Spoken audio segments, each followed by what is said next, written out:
संवाद उपनिषद श्रृंखला में आज का विषय अग्नि सोम भाग 5। ऋग्वेद संहिता के अनुसार सूर्य कालात्मा पुरुष है। सप्त युजंती रथ में चक्र मेको अश्वो वहति सप्तनामा त्रिनाभि चक्रम जर मनर्वम यत्रेमा विश्वा भूनाधि तस्थु। अर्थात इस कालात्मा पुरुष का रथ विलक्षण है। यह अनवरत गति करता है। इसमें संवत्सर आत्मा एक ही चक्र है। अहोरात्र निर्माण के लिए इसमें 7 घोड़े हैं। 7 अश्व ही 7 दिन हैं। अश्व तो एक ही है। 7 दिन के 7 नाम हैं। इस चक्र में भूत, वर्तमान, भविष्य ये 3 नाभियां हैं। यह रथ कभी शिथिल नहीं होता। इसी काल पुरुष के सहारे पिंडज, अंडज, स्थावर तथा ऊष्मज सभी प्राणी टिके हुए हैं। सकल जनों का दुख निवारण करने वाली वृष्टि को उपजाने से सविता ही सूर्य केंद्र स्थित नारायण है। विश्व का प्रसव करने वाले सविता देवता ही अपने नियमन से वृष्टि आदि से पृथ्वी को सुखी करते हैं। वे ही आलंबन रहित प्रदेश में धूलोक को दृढ़ करते हैं जिससे नीचे न गिरे। वे ही अंतरिक्ष में वायवीय पाशों से बंधे हुए मेघमय समुद्र को दूहते हैं। अग्नि में सम्यक प्रकार की आहुति सूर्य तक पहुंचती है। सूर्य से वृष्टि, वृष्टि से अन्न और अन्न से प्रजाएं उत्पन्न होती हैं। सूर्य गुणमयी प्रकाशमान उषा देवी के पीछे पीछे चलते हैं। जब सुंदरी उषा प्रकट होती है तब प्रकाश के देव सूर्य की आराधना करने वाले अपने अपने कर्म में लग जाते हैं। सूर्य की आराधना से कर्तव्य कर्म के पालन से कल्याण प्राप्त होता है। सूर्य के साथ वरुण, मित्र, सविता, बृहस्पति, ब्रह्मणस्पति, शनि आदि परमेष्ठी मंडल की परिक्रमा करते हैं। इन्हीं के साथ भृगु, अंगिरा, अत्रि भी परिक्रमा करते हैं वरुण की।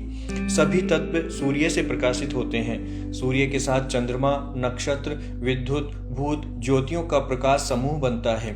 सूर्य परमेष्ठी से सोम ग्रहण करता है। सविता रूप प्रकाश तथा ऊष्मा मिलकर सूर्य किरणें उत्पन्न करते हैं जो हमारे रस भाग जल रूप को सोखकर फिर परमेष्ठी में पहुंचाते हैं। सभी भूत ज्योतियां आत्म ज्योति से प्रकाशित रहती हैं। आत्मा के साथ अक्षर संस्था तथा जीव जुड़े होते हैं जिनमें पापमा, अज्ञान, अविद्या जैसे भाव जुड़े होते हैं। सभी अंधकार के निवारण की बात मंत्र में कही जा रही है। रात्रि का अंधकार तो सूर्योदय के साथ हटता ही है।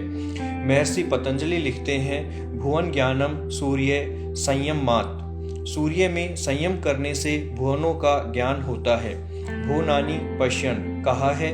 27 नक्षत्र, 12 राशियां और 9 ग्रह ये सब काल तत्व के सूचक हैं। सूर्य इनमें प्रधान है। सूर्य का तेज अग्नि कुंभ के समान आकाश के मध्य चमकता है। सूर्य तेज का प्रकाश तथा अग्नि का ऊष्मा मिलकर रश्मियां बनती हैं। हजारों रश्मियों में से 300 रश्मियां पृथ्वी पर, 400 चांद्र में पितरलोक पर तथा 300 देवलोक को प्रकाशित करती हैं। तेज तथा ऊष्मा से दिन बनता है तथा अग्नि तेज रहित ऊष्मा से रात्रि बनती है। सूर्य दिन रात में समान प्रकाश करते हैं। उनकी रश्मियां दिन में प्रकाश तथा रात्रि में अंधकार उत्पन्न करती हैं। सूर्य का तेज दिन में प्रकाश उष्ण में तथा रात्रि में अग्नि उष्ण में रहता है। सूर्य की रश्मियां परस्पर मिलकर ऋतुएं उत्पन्न करती हैं। सूर्य की 7 मुख्य रश्मियां हैं। इनसे ही ग्रह नक्षत्र मंडल की प्रतिष्ठा मानी गई है।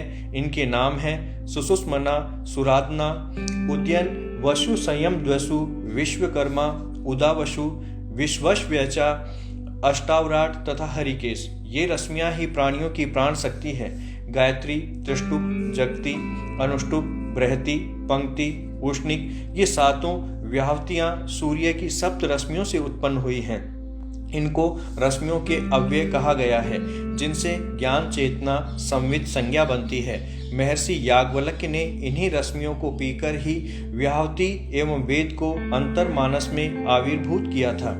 सूर्य का प्रकाश मानो अग्निदेव का मुख है। अग्निर्निकम बहत सप्यर्वम दिवि शुक्रम यस्तम सूर्यस्य। सूर्य देव दूरदृष्टा, सर्वद्रष्टा तथा जगत के सर्वेक्षक हैं जिनकी प्रेरणा से वायु और जल के प्रवाह चलते हैं, जो प्राणों से पृथ्वी को तृप्त और अपान से समुद्र को परिपूर्ण करते हैं। जिनमें अग्नि आदि सर्वदेव आश्रित हैं, वे सूर्य देव गायत्री के अमृत में केंद्र में स्थित हैं। ये सूर्य देव वैश्वानर विश्व रूप प्राणाग्नि हैं।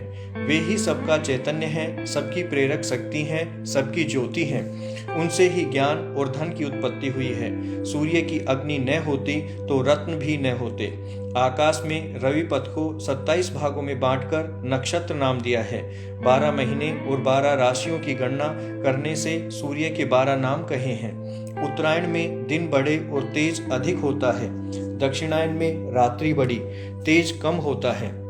भू, भुवः, स्वः के 3 ही मुख्य देवता हैं, अग्नि, वायु और आदित्य।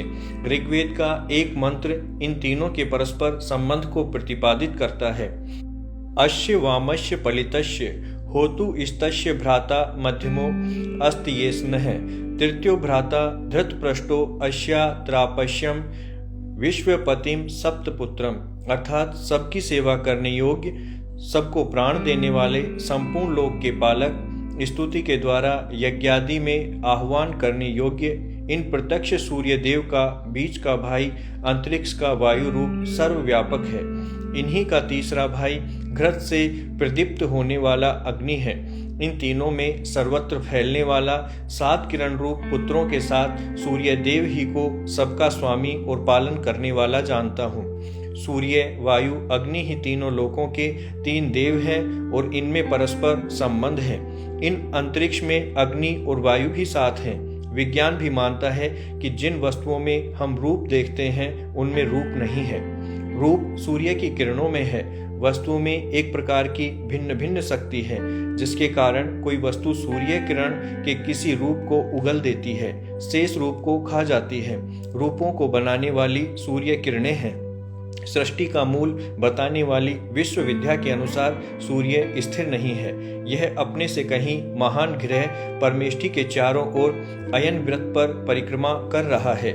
यह परमेष्टि आपों में है। सरस्वान समुद्र भी कहलाता है। परमेष्टि भी आनंद नामक वृत्त मार्ग पर घूम रहा है। यह स्वयंभू प्राणमय है, परमाकाश लक्षण है और नभस्वान समुद्र भी कहलाता है। सूर्य जो परमेष्टि की परिक्रमा कर रहा है वह सौर परिक्रमा है। ध्रुव जिस कदम्ब वृत्त के आधार पर नाकस्त पारमेष्ठ विष्णु के चारों ओर अयन परिक्रमा लगाता रहता है, वह वस्तुतः क्रांति वृत्तीय कदम्ब की सौर परिक्रमा ही है। महर्षि अरविंद का उषा के सूक्तों का भाष्य भी उषा के स्वरूप को समझने में उल्लेखनीय है। ऋग्वेद के मंडल 3 सूक्त 61 में वर्णित है कि सूर्य सविता अपना प्रकाश फैलाने का कार्य तभी करते हैं जबकि पहले उषा का उदय हो चुका होता है। निरंतर आने वाली उषाओं की प्रकाश में शक्ति के द्वारा मन की गतियां सचेतन तथा चमकीली होती गई। उषा को वेद में घो की पुत्री कहा गया। अन्य देवताओं की जागृति की, कार्यशीलता की और वृद्धि की यह माध्यम है। वैदिक सिद्धि प्राप्त करने की पहली शर्त है उषा का उदय। उषा के बढ़ते हुए प्रकाश को पाकर मनुष्य की संपूर्ण प्रकृति विशद निर्मल हो जाती है। इसके द्वारा मनुष्य सत्य को पहुंचता है, परमपद का उपभोग करता है। ऋषियों द्वारा वर्णित दिव्य उषा के उदयन का मतलब उस दिव्य प्रकाश से है जो एक के बाद एक आवरण के पर्दे को हटाता जाता है और मनुष्य के क्रियाकलापों में प्रकाश में देवत्व को प्रकट करता जाता है। इसी प्रकाश में कर्म किया जाता है, यज्ञ किया जाता है और इसके अभिष्ट फल मानव जाति द्वारा प्राप्त किए जाते हैं।